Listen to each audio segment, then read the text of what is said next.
Rob and Jamie here with the Omni Podcast, the only podcast you will ever need. And today we are talking about... the expectations for men. This podcast is a lot about daring to thrive. Yeah. Like, how can you be the best version of yourself? How can you have a spirit of excellence, be self-reflective, and constantly striving just to be the person you were created to be? So that's kind of the premise of all of our videos. So do you think this video is more for men or women? Men. Definitely for men. It's expectations for men. Yeah. And it's also like what every woman is looking for. So if there's a man out there, if you're out there thinking, I don't even want a woman in my life, well, then this video isn't for you, obviously. Yeah. Don't waste your time on this video. Go look for, I don't know, what will you be doing if you weren't looking for a woman? But, you know, we've been doing some relationship coaching, and what we're finding is that women are looking for a particular type of guy, and women sometimes get in relationships and then they're not happy. Not just women, men and women. They get in relationships and they're not happy. A lot of marriages end in divorce, and the marriages of the people that we know that are in marriages that we thought were happy, healthy marriages are not. So we have been just getting inundated with so much information that we thought we'd do a podcast on what do women really want. We'll do another one on what men really want. But I think, this is just my opinion, but I think what women really want have changed over the years, or what they think they want. And when they get what they think they want, they find out it's not what they really want. It's not what they want. Yeah. So how have men changed over time? So when we were growing up, and even before, there was a certain type of man, like my dad was this type of guy. Man. Yes, the Marlboro Man. What traits did he have? Yeah, he was like very unemotional. He was stoic. What else would we say? He was not. You couldn't communicate with him well. He didn't cry. No, I said unemotional. Yeah, very unemotional. Very stern, very strict. Yeah. Silent, very quiet. Very silent. And his way was the only way, usually. Yeah. My God, you do it this way, and you do as I say, and I don't I don't have to explain. They weren't very communicative. Right. They didn't talk well. You know, you look back at some of those old TV shows, and you see shows like, what's the one, like the Andy Griffith Show? Oh, yeah. Great dad. Yeah. But that wasn't the typical man. You know, I think my grandpa was like that, though. Yeah? My grandpa would have been the typical Andy Griffith guy. But then for some reason we got into a man that was more like a military man. My stepdad was a Marine. Oh, okay. You were a Marine. But that older generation was just, like you said, very strict, very stoic, don't back talk. And it was hard to have a conversation with them. Yeah, it was. And that's what they were trained to be. If you were a man back then, you were like that. That was their definition of a man back then. And so was that good? Was that bad? What's wrong with that? A lot of people think we should get back to that. Well, I think a lot of that may have come out of the men in that time period, which a lot of those men were coming out of war. So they had seen a lot of things that other people, we haven't, in this day and age, a lot of people haven't seen. And that was kind of the definition for most people for what a man should be, which is, stoic, not communicative. It was just non-emotion, and that was just the way a man was. If a man was anything other than that, he was considered kind of effeminate. Weak, sissy. Weak. But, as time went on, women gained more and more rights. They didn't have to stay in that relationship or that marriage because they were working more. And so if they didn't like being treated like a child, a man that was very unemotional, unable to say what he felt, unable to have deep conversations, they could get a divorce. And so their perception, what they wanted, I shouldn't say their perception, what they wanted in a man started to change. But it seems like that feminist movement shifted the expectations of man to an extreme that is not, right. that was totally opposite. So what was that extreme? I would say back in the early 2000s, Yeah, maybe I would we started mid 2000s. We started seeing a new type of man emerge. Yeah, more of a, I guess, a cerebral, less action, more nerdy. Is that a good word for Yeah. it? Nerdy. I taught high school for 24 years, and I saw how the shift changed. What the girls were attracted to, these, like, the football player, Yeah. the jock kind of guy, and then it started shifting to, they were really attracted to this pasty, nerdy, non-muscular, artsy kind of guy. Guy super in touch with his feelings, like, not that there's anything wrong with crying, but we cry at the drop of a More hat. emotional. Yeah.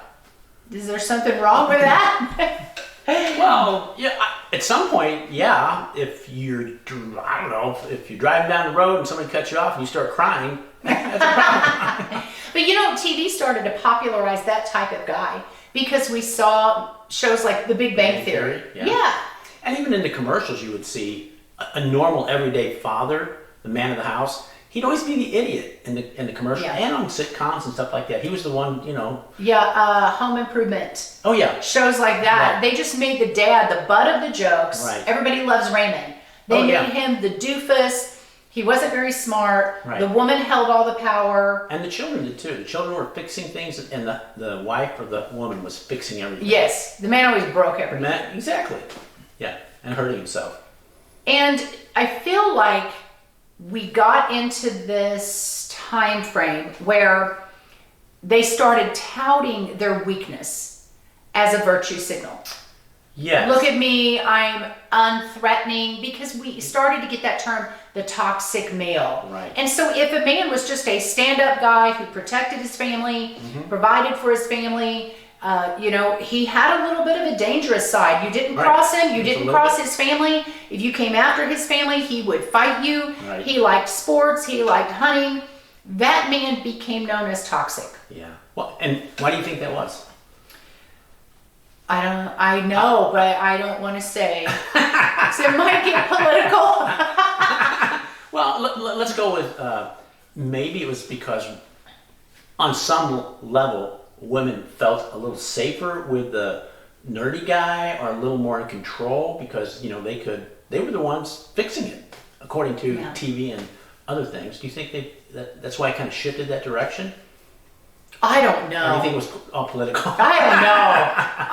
I think, you see trends, throughout time. And I definitely saw them working at a high school, trends in social interactions, trends in how women acted, how men acted, their viewpoints, their paradigms, so we've really had a paradigm shift. For whatever reason, we've gone through this paradigm shift where men were supposed to be more in touch with their feelings, emotional, a little weaker, and if you were a man, you were known as toxic. For whatever reason, we kind of went through that.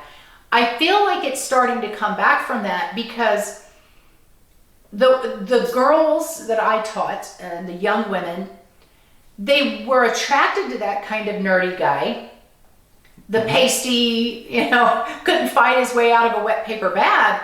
But then when push came to shove, they didn't respect him. I remember I had this one girl, and that was the kind of guy she liked. And then some kid was getting bullied in the hall, and her boyfriend didn't stand up for the kid that was getting bullied. He just kind of, walked away because, he was very skinny, very scrawny. He wasn't confrontational at all. He just was kind of the guy that wanted to stay in the shadows and let the woman take the lead. And she was attracted to that in the beginning. But then she totally lost all respect for him when he wouldn't stand up and fight for this kid in the hallway. And I told her, I said, but you wanted the more sensitive guy. Exactly. That's what you got. You didn't want the man who could go into a dangerous situation. And then she was like, well, maybe not. And her paradigm started to shift. That's what I talked about earlier when I said women thought they knew what they wanted, but when they got what they thought they wanted, they figured out it's not what they really wanted. Here's the thing. I know some women that are very independent, let's say. Yes. And maybe leaning Yes. a little bit more toward the liberal side. Mm-hmm. Not extreme, but they're leaning more toward that side. And they will say, I'm the woman, I can do whatever, I can support my man. And I know this one woman that she's been the worker of the family. Mm-hmm. And the man that she's with doesn't really work. He does, but he job hops a lot. And she would say, I don't need him to work. I can work. I'm fully capable. You know, if women can be the stay-at-home woman or the stay-at-home mom, why can't the guy be the stay-at-home guy, the stay-at-home dad? And I'm fully capable of working and providing for the family. Well, they've been together now for a number of years, and she's not so happy with that anymore. Mm-hmm. She's not happy with him doing nothing. She's not happy with him not being the provider. Is he being the house husband, though? Is he taking care of the house? No, Oh, he's okay. not doing that either. Okay, well, so people are going to not be happy with people who are just sitting around the house, and you're doing everything. Yeah. That's not right, yeah. But if he was, let's say he was the house husband, he was cleaning and taking care of things just like a housewife would you think she'd be okay? Happier? No, I really don't. I don't think so either. I think there is something innate in women. Should be. Yeah. There should be something we might get in innate. trouble for saying this. Okay. Scratch that. You're right. They're probably, we shouldn't tell people what they should or shouldn't believe. But I do feel like there is something innate in a lot of women that do want a man to be a protector. Because let's just be honest.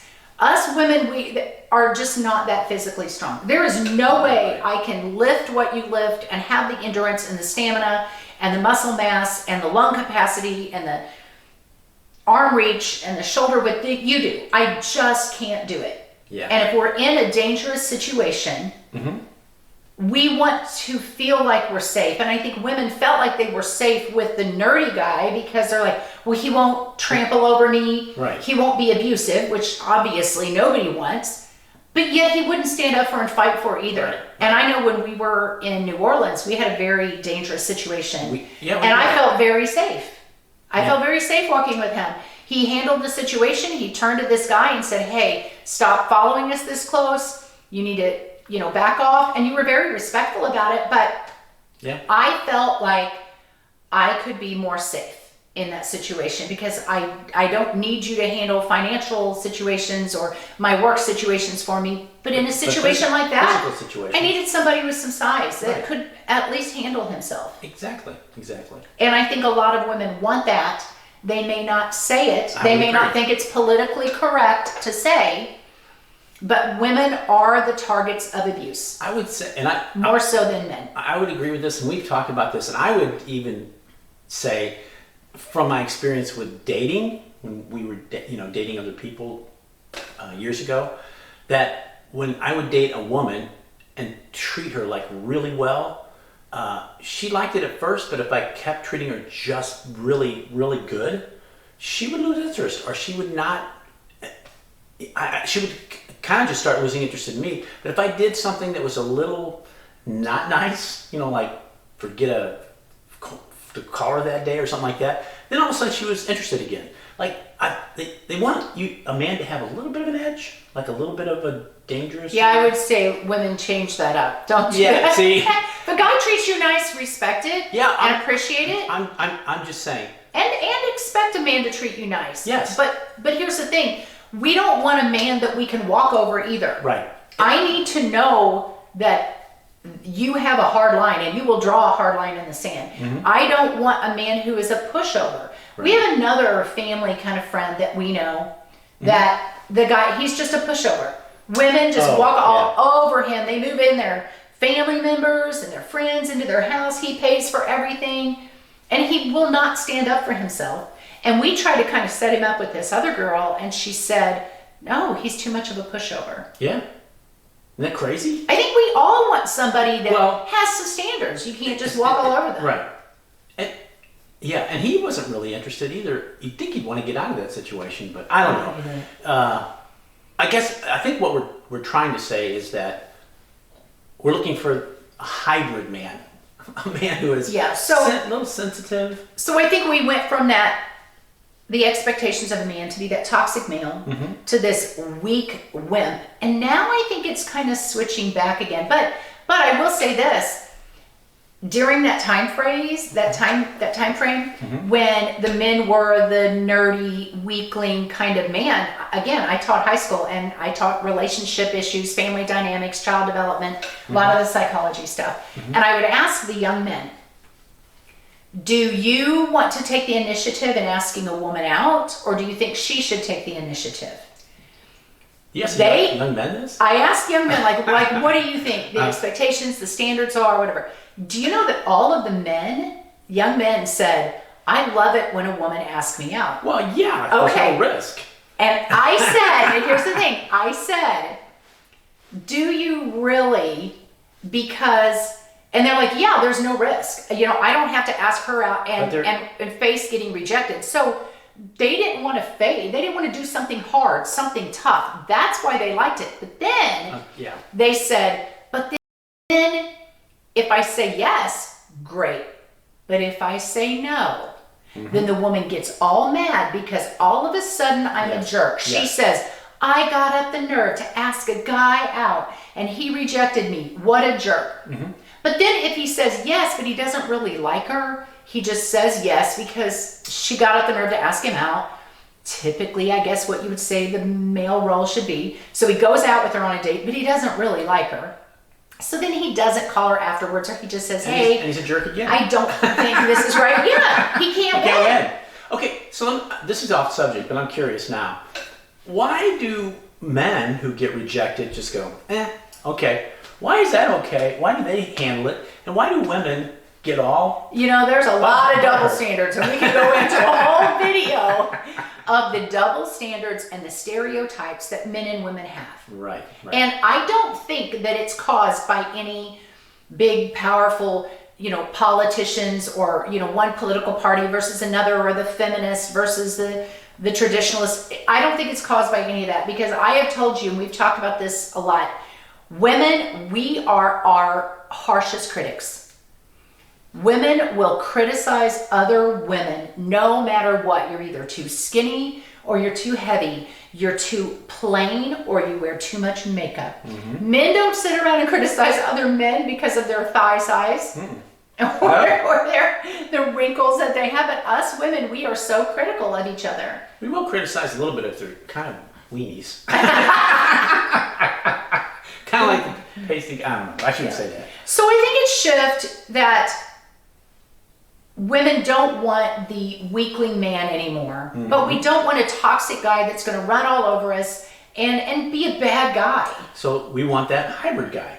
And we Yes. have a definition, we have a term for that guy.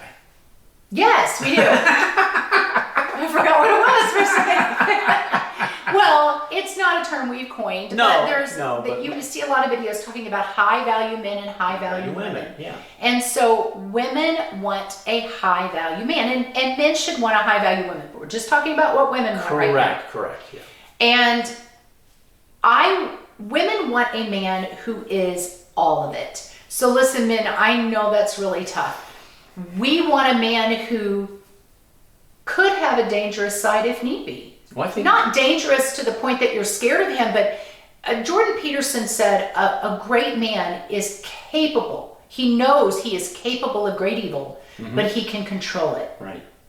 He knows, I could really do some damage. I could be very dangerous. If somebody were to harm my family, if somebody were to come after my family, I could be so fierce. But he knows how to rein that in appropriate times. Exactly. And we want that man because we feel safe with that man. It's like, I know he would fight for me.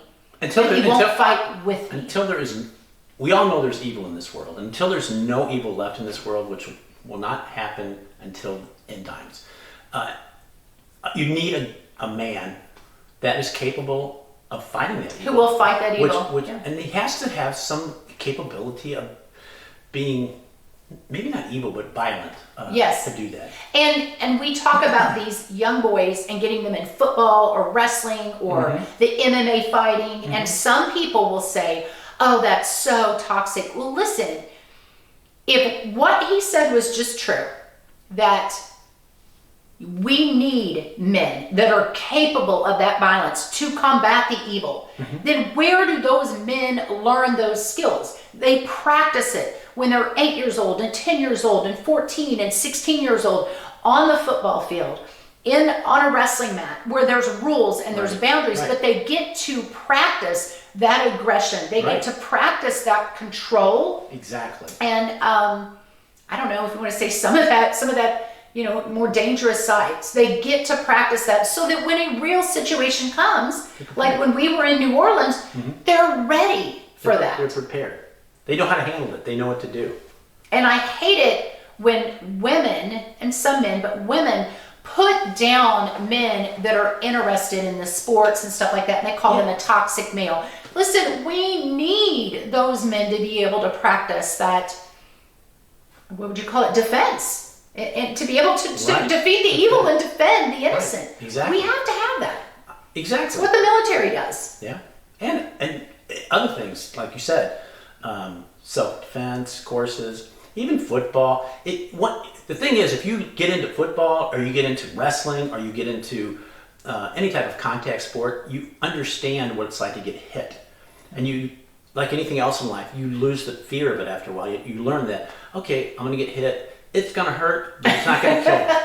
If you never get hit, you'll be afraid of what's going to happen because people are afraid of the unknown. Yeah. So getting into those things teaches you, I can get into a fight, get hit, get hurt. I'll survive. What is the quote? The only thing necessary for evil to triumph is that good men do nothing. That's a and fact. we need good men that are willing to draw a line and say, I will protect the innocent and the people that I love with force if necessary. Because evil has no boundaries. No. Evil will cross the line every single time. So we need good men that say, here's a line that I will not cross unless you cross it. Evil comes for my family.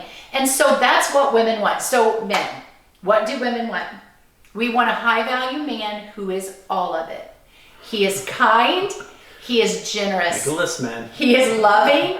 He is giving. He is honest. He is faithful. He is smart. He is witty. He's a little dangerous. He's adventurous. He has high standards. He is successful. He's driven. He has a spirit of excellence. I could go on and on and on. Yeah. Like I could make a list of all of the traits, assets that we desire in a man. He can be musical or not musical. Those things don't really matter. But we have a lot of lists, a lot of traits that we want. Basically, we want a man to be Superman. Yeah. No pressure. We want him to be all of it, and it's not easy. No, it's not. It's not easy. It's somebody that says, I want to cultivate myself into the best version that I can be. God has created me, and I want to live this life in a spirit of excellence, the best that I can for God and for others. And it's hard. And like you said, it's not easy, but high value men do hard things. Yes. And the men that say, well, I'm not going to be all of that for some woman. She can love me for who I am or forget it. I'm not going to, break my neck trying to change into this person. I would say to that, don't do that for a woman. Do that for yourself. I mean, if you're doing it for someone else, you'll resent it eventually. Do it for yourself because that's what you want, not because someone else wants it. And if you do that, you will attract high-value women, actually. And you'll be more confident. You'll feel more capable. You'll attract all women, but you'll also attract the high-value women. I'm sorry. But the men that say, and the women that say, well, I'm not changing for anybody. This is who I am, and that's just how it is. Well, we're not talking to those people. Well, you might for and a they little typically bit. don't attract high-value mates either. Exactly what I was going to say. You might talk with them. A high-value person might talk with that person for a little bit, but they figured out right away that person is not a high-value person. I'm not looking for that, and they move down the road. Yeah, I find it amazing that men want a woman with a lot of benefits, a lot of assets, a lot to offer. Women want a man with a lot of assets. So we're all out there looking for the person that has the most high value traits. Right. But what amazes me is you will have a woman that wants a man with all of these traits, or vice versa, but they're not willing to adopt the traits themselves to be that person. And why would a loyal, honest, caring, giving, loving person want you if you're not loyal, honest, loving, caring, giving person? So yes, men, this is what women want, but also look for a woman that is searching for those same things within herself. Yeah, because that's what you want as a man, right? Yep. You should wake up every day and say to yourself, how can I be a better version of myself today than I was yesterday? What are the areas that I'm lacking in, and how can I get better? How do other people perceive me? And do I like the perception that they have of me? And if not, can I change it? And more importantly, do I like the perception I have of myself? And can I change that? If you can wake up every morning and just say, I want to be 0.5% better today than I was yesterday. Do that every morning. At the end of the year, you'll be 100% better than you were at the beginning of the year. So, do things to better yourself, and sometimes those things are hard, but again, high value men, high value women, high value people do hard things. That's one of our parenting tips on a video that we did, that we tell our children, we're the Baders or we're the Smiths. Yes. And we do hard things. We do hard things. We train our kids to do hard things. Don't shy away from hard things, because people who do hard things get ahead. They do. They're successful. And they get the best partners. Yeah, that too. Like this guy. So that's it. Omni, Dare to Thrive. The only podcast you will ever need. The only podcast you'll ever need. Because we'll talk about everything. But yeah, hit the like, hit the follow, the subscribe, whatever you have. It costs you nothing. Right. And God bless you guys. We'll see you next time. We keep saying we're going to say a prayer before we do our video, and we never do. So catch us next time. Next time we'll say a prayer. Promise.